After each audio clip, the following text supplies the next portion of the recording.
দিন থেকেই আমি ইন্ডিয়ান সেই ছোটো বউ মুভিটা দেখেছিলাম, সেদিন থেকে এটার প্রেমে পড়ে গিয়েছি। তো কেমন আছেন সবাই, চলে এলাম নতুন একটি ভিডিও নিয়ে।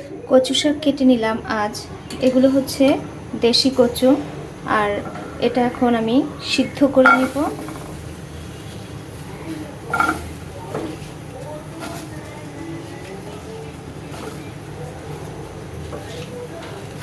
আর এই কচু শাকটা সিদ্ধ করতে আমি কিন্তু কোনো পানি ব্যবহার করব না, একটু উপর দিয়ে লবণ ছিটিয়ে দিব, যেন কচুর মধ্যে থেকে যে পানিটা সেটা বের হয়ে কচুটা সিদ্ধ হয়ে যাবে।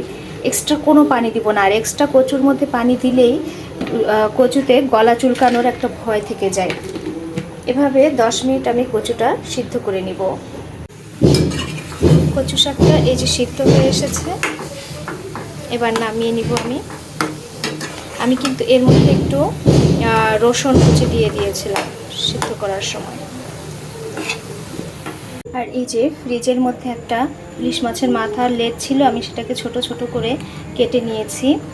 এবার আমি যে কড়াইটায় কচু শাকটা রান্না করব সেটা একটু লবণ ছিটিয়ে দিয়েছি মাছটা ভাজার জন্য। এভাবে উপর থেকে একটু লবণ ছিটিয়ে দিলে কড়াইয়ে মাছটা ফিরাতে খুবই সুবিধা হয় আর লেগে যায় না। এবার আমি মাছ ভাজার জন্য সরিষার তেল দিয়ে দিব। আমি সয়াবিন তেলটা তরকারিতে খাই না, সাধারণত চেষ্টা করি সরিষার তেলটা খাওয়ার জন্য।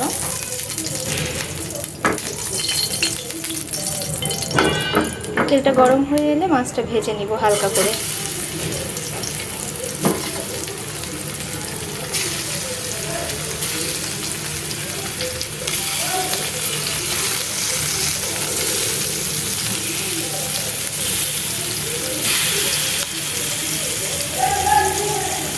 আর এদিকে করছি আমার ছেলের জন্য একটু চিকেন ভুনা। চিকেন বলতে আমি ওর জন্য যে সারা সপ্তাহে মুরগি মাখিয়ে রাখি, টিফিনে এক এক পিস করে ভেজে দেই, সেই মুরগি পা, তারপরে হচ্ছে গলা, কলিজা, এই যেগুলো থাকে আর কি, যেগুলো ফ্রাই করা যায় না, ওইগুলো আমি আজকে একটা ওকে তরকারি করে দিব। আর এটা আমি একদম ভুনা ভুনা করব, ঝোল করব না।